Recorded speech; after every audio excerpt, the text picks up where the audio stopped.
Rikthehemi drejt për drejt tani, do të shkojmë në hapësirën e intervistës. Unë jam lidhur me zotin Yusni Shara, kryetari i Partisë Demokratike për Vlorën, një nga zonat ku ka pasur përmbytje dhe alarm të madh, sidomos për lumin Vjosa, por edhe për çështje të tjera. Zoti Shara, përshëndetje, faleminderit për kohën tuaj. Përshëndetje, mirëmbrëma, faleminderit juve. Tani megjithëse ka pasur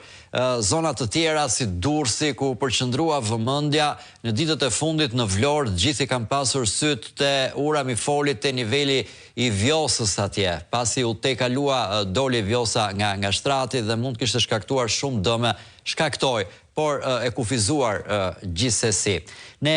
përpara 2 javësh mbyllëm 2025-ën me Vlorën që ishte në këmbë se nuk ishte pikën e ujit. Si thot ajo shpreha, them me shaka, tani kujdes çfarë dëshiron, se tani erdhi uji më shumë se ç'duhej dhe shkoi në përmbytje. Diskutimi gjithmonë është ai nëse është natyra kjo që na krijon këto probleme, apo është dhe njeriu me neglizhencën e tij për infrastrukturën, e cila duket se çedon sa herë kemi probleme me natyrën. Si ka qenë gjendja në Vlorë, zoti Shara, duke nisur së pari nga fshatrat Buzë-Vjosës? Po, ne jemi bërë pak a shumë si në atë serialin e famshëm televiziv italian dhe të lashet s'kan të sosur. Në qoftë se ju e mbani mend me të madhen aktore italiane Vinalisi. Për fat të keq, kaluam nga mungesa e ujit gjatë verës te përmbytja e shtatorit, nga mungesa e ujit në muajin dhjetor te përmbytja e janarit, nga djegja e mbeturinave në fushën e mbetjes, tani jemi të mbushja lumenjve me shishe plastike, siç thot dhe kryeministri Rama. Biles zërit të Ramës nga Tirana ju shtua edhe një tjetër yll në yllësinë e budallenjve, ku doli famshmi deputet Vullnet Sinaj, i cili tha që fajin e ka Saliu për atë rrugën që është ndërtuar 13 vjet më parë. Por në vend që të shkonte të ngushëllonte, si të themi në një farë mënyre, kryetarin e Bashkisë së Selenicës për dëmtimin e shtëpisë së gjyshit, ai erdhi pas 3 ditësh sepse në atë kohë ata nuk vinë dhe gjeti mënyrën të thotë që fajin e Kasaliu, që ka bërë një rrugë përpara 13 vitesh dhe që ka lidhur gjithë krajinën e Sevasterit me reston e fshatrave të Vlorës. Në fakt, po ta marrim kështu me humor apo nga ana ironike, duket një komplot ndërkombëtar kundër Edi Ramës, ku në krye të këtij komploti ndërkombëtar është Partia Demokratike dhe lideri i saj. Shovinistët grek dërguan më shumë ujë në Vjos, shovinistët jugoslav në Drinin e Zi dhe Albin Kurti na mbushi me ujë edhe Drinin e Bardhë. Por për te humorit, ne ishim para 3 netësh, atje ku ju thatë, në urën e Mifolit, dhe pam nga afër situatën, por për fat të keq, ato punë që duheshin bërë në gushte në shtator, ku prurjet e ujit janë minimale, disa mjete të emergjencave civile, hidhnin dhe në hapësirën midis 2 urave, pra urës ku kalon Hekurudha dhe urës së vjetër, asaj që është rindërtuar pas luftës së dytë botërore, por ajo ishte e kotë dhe po të shikoje edhe investimin që kanë bërë në argjinatur, që nga ura ajo vazhdonte në një gjatësi vetëm 500 metër, kur deri në grybderdhjen e Vjosës në det, është rreth 10-11 kilometër gjatësia e lumit dhe natyrisht që prurjet e tepërta çan argjinaturën atje ku edhe ju dhe media dhe tjera e keni transmetuar, pranë fshatit Bishan, dhe ne shkuam edhe afër atij vendi dhe gjendja ishte katastrofike. Siç mund të themi, situata është e njëjtë në të gjithë Shqipërinë, pra nuk është vetëm për lumin e Vjosës, por atje, siç thash, ku armiku i jashtëm nuk bën punë, Semanin, Devollin, Matin, Bunën dhe lumenjt e tjerë, i mbush armiku i brendshëm me bidona, a thua se jo se çështja e pastërtisë nuk është një çështje për lumenjt dhe për mjedisin, por kjo është një tallje që bën kryeministri i Shqipërisë me shqiptarët, sepse nuk është e pamundur që të shkaktoj këtë katastrofë mjedisore dhe ekonomike, të shkaktoj hedhja e mbeturinave urbane. në Lumenj. Ne në zonën e Vlorës patëm edhe një dëmtim të rrugës që lidh fshatin Bashaj me fshatin Matogjin në bashkinë Selenic, gjë të cilën ju e keni transmetuar, por deputeti i famshëm në këtë rast nuk gjeti kohën dhe mënyrën të bëjë një deklarim, por ju keni transmetuar edhe me pamje se si banorët vetë mundohen të aranxohen, mundohen të riparojnë, mundohen të rregullojnë. Kjo ishte se më bëri shumë përshtypje kjo, që kishin dalë vetë banorët të rregullonin rrugën që kishte rrëshqitur atje, me mjetet e tyre, me si të mundeshin. Po, kjo është bërë viral edhe në media sociale madje, por edhe në mediat audiovizive. Kështu që për sa i përket asaj që ne në tonën kemi mundur të bëjmë është të vizitojmë banorët, të qëndrojmë atyre afër, por në fakt dora e shtetit është larg. Vjosa është mbytur, do me thënë fshatrat rreth Vjosës kanë pasur përmbytje të mëdha, sepse më të vogla ka pasur dhe tashmë e kemi humbur llogarinë e tyre, po ka pasur përmbytje të mëdha edhe në vitin 2014, edhe në vitin 2017, dhe si thonë asaj shprehjes, përsëritja është mëma e dijes, po për qeverinë e Partisë Socialiste që ka babai i mërzitjes, dhe pas 3 mandatesh qeverisje, nuk ka më asnjë alibi, nuk ka më asnjë justifikim, pra është e pafalshme që se atëherë u tha që po bëjmë investime që mos përsëritet më kjo gjë, u tha atëherë në ato vitet që ju përmendët, përmbytjeve të mëdha. Me sa duket ne pas kemi prap tani përmbytje dhe gjithmonë një rrezik. E pas kemi kusur të gjithë, po më shumë e kanë kusur banorët e zonës, të cilët kishin pësuar dëme të mëdha në të mbjella, në bazën ushqimore për baktit, në ato çfarë mund të grumbullonin pak prodhime për tregti, pra pa folur pastaj për shtëpit edhe për dëmet në Orendi, në pajisjet elektroshtëpiake, dhe për fat të keq, madje vite më parë ato komisionet e famshme të vlerësimit të dëmeve janë bërë edhe pjesë e sarkazmës dhe humorit në Shqipëri, dhe ai është serioziteti me të cilin qeveria i vlerëson këto dëme. Pra, përveç se nuk ka asnjë plan për të përballuar emergjencën, se është e famshmja fabula e Gjinkallos dhe Milingonës, zoti Parruca, por unë e thash që duke kaluar vitet edhe si i thoni ju nga Shkodra këta tu i rrit tu i çorodit. Pastaj nuk ka një plan për përballimin e emergjencave dhe nuk ka një plan për të qëndruar banorëve afër për të dëmshpërblyer. Dhe jo pa qëllim nga ana e Partisë Demokratike dhe nga ana jon është kërkuar vendosja e gjendjes së fatkeqësisë natyrore, sepse e ngatruan fatkeqësinë natyrore të kësaj here me ato të herës së parë, të mungesës furnizimit me ujë, po kjo është fatkeqësia e vërtet natyrore, por shteti shqiptar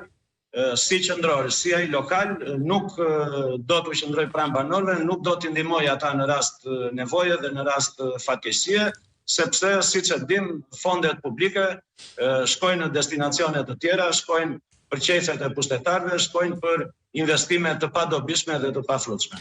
Ne transmetuam intervistat banorëve të cilët thoshin ishin shumë pak kënaqur me procesin e vlerësimit të dëmeve, s'na ka ardhur njëri, tha nuk është bërë vlerësim, nuk dim a do na dëmshpërblej njëri apo jo. Si shpjegohet kjo situatë? Kryeministri nga njëra anë nuk pranoi të shpallte gjendjen e fatkeqësisë, nga ana tjetër ka përmendur që do të ketë dëmshpërblime për banorët. Banorët thanë deri tani s'na ka ardhur njëri të na shohë çfarë dëmesh kemi dhe si do vlerësohen ato. Unë nuk di të them çfarë ka ndërmend kryeministri, sepse për këtë do pyetur vetë ai, por unë di t'ju them, kam tu përpara buxhetin e Bashkisë së Vlorës dhe sfidoj cilin do që do të thotë të kundërtën, që për vitin 2026 Bashkia e Vlorës, si nga fondet e veta, si nga fondet e deleguara, pra nga transferta specifike që janë për funksionet e emergjencave civile, për vaditjen dhe kullimin, për mbrojtjen nga zjarri, për rrugët për rrugët rurale, nuk ka asnjë fond të parashikuar për investim.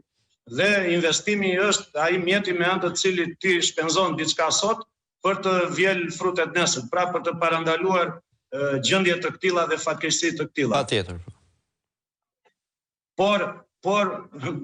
për të ditur çfarë ka ndërmend ai, unë mund t'ju sjell shembullin e përmbytjes që ndodhi në Vlorë në 4 tetor të vitit 2024, ku u bën disa dëshpërblime të vogla me përzgjedhje dhe kryesisht u përzgjodhen antarët dhe simpatizantët e Partisë Socialiste, të cilët natyrisht patën dhe ata dëmtime në shtëpitë e tyre, por askush tjetër nuk u dëshpërblye vetëm për faktin sepse nuk simpatizon Partinë Socialiste. Me që jemi të kjo përmbytja e Vlorës, e qytetit Vlorës, besoj gjithë ju kujtohen ato pamje shumë të çuditshme të papritura të Vlorës ku uji rrithte me forcë nëpër rrugët e lagjeve të sipërme dhe përmbyti çdo gjë poshtë pastaj. Se atëherë u tha që ishte një shish shumë i madh. Po dhe këtë herë u tha që ishte një shish shumë i madh, po këtë herë qyteti Vlorës nuk u përmbyt nga ky shiu tjetër shumë i madh. Çfarë ka ndryshuar? Ka ndryshuar diçka në infrastrukturë, për janë bërë punime që duhet ishin bërë edhe atëherë për shembull. Çfarë ndodhi këtë herë që Vlora nuk u përmbyt nga këto shiret e tjera? Unë personalisht nuk di asgjë të ka ndryshuar, por për fat të mirë, dhe këtu ka qenë punë e Perëndisë, si ti themi, rreshjet e qytetit të Vlorës kanë qenë të shumta, por kanë qenë të shpërndara në një hark kohor më të madh, pra kanë rënë me një intensitet të ulët. Dhe kjo për fatin e mirë të banorëve, sepse po të vare gjë nga bashkia dhe nga qeveria, kjo situatë do përsëritej vit për vit edhe madje më shumë se një në vit. Këtu në fakt nga bashkia është bërë një devijim fondesh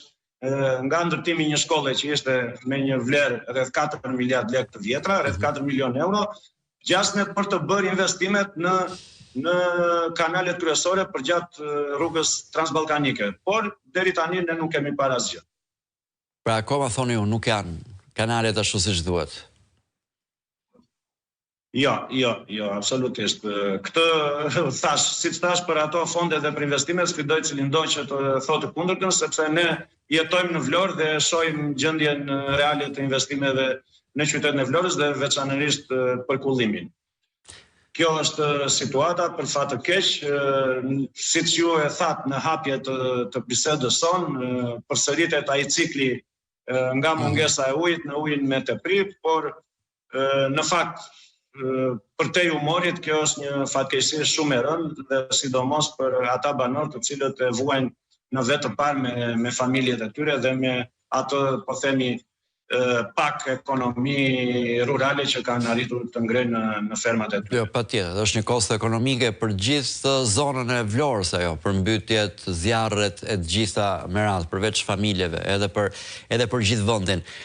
Zoti Shara, kur flasim për këto ndërhyrje që duhen bërë, që nuk bëhen, për fonde që duhet ishin aq, por nuk janë aq, janë më pak, ku qëndron përgjegjësia? Se këtu është ju kalua njerë gjithçka bashkive, do ishin bashkit ato që do merreshin. Pastaj dal nga dal, kur pa që bashkit po dështonin, filloi të merrte pushteti qendror gjithmonë më shumë, që nga plerat deri te ujësjellsat e kështu me radhë. Ku shkoni kur diskutohet kjo në Këshill Bashkiak ose a kuptohet më kujt i përkasin kompetencat e ndryshme? Shiko, për ujësjellsat pak a shumë ne kemi folur edhe më pak bashkë, por edhe në media të tjera, me të tjera aktorë, nga të tjera aktorë është diskutuar për këtë. Pra, Rama fillimisht pasi kreu reformën territoriale administrative, ai i grumbulloi në njësinë entitete ekonomike më të mëdha ujësjellsat. Pastaj në vitin, madje Vlora ka qenë e fundit që ka kaluar në vitin 2023, i grumbulloi në entitete më të mëdha, pra rajonale, po flasim Vlori, Marsh, Selenic, dhe tani ka ndërmend që t'i grumbulloj në një entitet të vetëm dhe t'i komandoj gjitha i vetë. Po ashtu e njëjta gjë është bërë edhe me ndërmarrjet e pastrimit, për të cilat ai ka thënë që pas dështimit me inceneratorët dhe pas i thotë që Europa s'na lejon më të incenerojmë, ne do fillojmë riciklimin dhe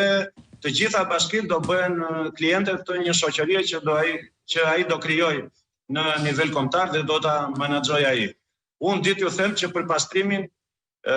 Bashkia e Vlorës ka arritur këtë vit fondin me rreth 3 milion euro, 3.1 miliard lekë të vjetra, pra nga 4 ka vajt në nivelin e 7.1 miliard lekëve, por cilësia dhe niveli i pastrimit në qytetin e Vlorës është ai sa këshilltarët tanë i thanë ose Vlora nuk është pastruar gjatë vitit 2025, ose ju do vidhni këto 3.1 miliard lekë gjatë vitit 2026.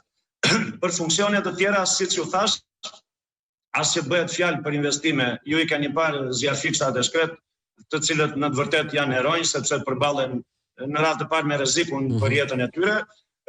dhe pastaj me të tjera rreziqe. Por asnjë investim nuk parashikohet në buxhetin e Bashkisë Vlorës për vitin 2026, as nga qeveria, as nga bashkia.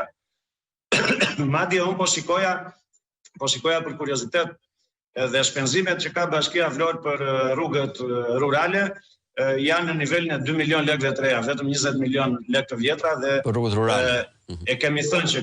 kjo reformë territoriale pati atë ndikimin e vet negativ shumë të madh, ku njësitë administrative janë eksorit pothuaj plotësisht nga zonat urbane, nga qytetet. Pra, këto janë disa funksione të përbashkëta dhe ose të deleguara nga qeveria për pushtetin vendor, por që për fat të keq është bërë dhe një kakofoni kompetencash ashtu se ju thoni, por në fund të fundit pretendimi që shërbimet do ishin më pranë qytetarëve, jo vetëm që su realizua, por këto shërbime janë shumë distante, janë shumë të larguara nga qytetarët. Dështoja pranuar tashmë nga qeveria që dështoja reformë territoriale, administrative. Ajo aq e dështuar është sa po ngrihet Komisioni për Reformën Territoriale, pra nuk ka nevojë për të vërtetuar të kundërtën e kësaj, ndërkohë që është folur që shpenzimet janë rritur, fondet janë rritur, administrata është shtuar, pra kemi plotësisht një efekt të kundërt nga edhe taksat janë shtuar, taksat vendore nga qeveria dhe nga Rama. Këto fonde që u shtuan për pastrimin për shembull, janë me taksa, janë shtuar në përgjithësi taksat vendore, se duhet më shumë taksa paguajmë, më pak shërbime marrim. Për këtë vit nuk ka pasur një rritje të tarifës së pastrimit, por me shumë gjasa do të rritet taksa e pasurisë së paluajtshme për familjarët, sepse me paketën e re fiskale të miratuar nga Parlamenti, ku bëhet fjalë edhe për ndryshimin në ligjin e taksave vendore, besoj do të ketë një rritje të konsiderueshme të taksës së pasurisë së familjarëve, e cila mblidhet nga ujësjellsi, pra të gjithë shqiptarët e paguajnë në faturën e ujësjellsit, por ujësjellsi i Vlorës në këtë rast është edhe më i dalluar, sepse nga ato para që u mbledh familjarëve në Bashkinë e Vlorës, i ka një detyrim prej rreth 3 milion euro bashkisë. Pra, ato shërbimin si agent tatimor që kryen në favor të Bashkisë Vlorë nuk ja ka kaluar të gjitha fondet qeverisë. Madje edhe në Këshillin Bashkiak është bërë një debat i fortë për këtë midis këshilltarëve të opozitës dhe atyre të pozitës, sepse me një të ngritur të dorës, ata i falën kamat vonesa të ujësjellësit të Vlorës. Dhe kjo ishte një skandal më vete. Kur çdo qytetar dhe çdo biznes detyrimet e prapambetura i paguan me gjoba dhe me kamata, ujësjellësi i Vlorës në këtë rast, përveç se është debitor në arkat e Bashkisë Vlorë, por i falen kamat vonesat. Kjo është situata e menaxhimit të ujësjellësit dhe largo zot kur të kalojnë të gjitha në një dorë, nuk do pyes në njeri për asnjë gjë. E vërtetë, ky është një shqetësim faktikisht centralizimi total të gjitha shërbimeve. Zoti Shara, ju falenderoj shumë për këtë bisedë, ju uroj fat aty në Vlorë, se gjë tjetër nuk di ç'ti uroj, që mos ketë përmbytje, mos ketë shira dhe suksese banorëve të Bashajt dhe Matogjinit në ndërtimin me forcat e tyre të rrugës së fshatit që është shëmbur. Me sa duhet drejt saj do shkojmë që të bëjmë vetë gjërat. Sot në Vlorë më në fund na doli dielli, por në zonat që ju përmendët, për fat të keq vazhdon situata e vështirë, edhe unë përsëris dhe i bëj thirrje të gjitha organeve kompetente,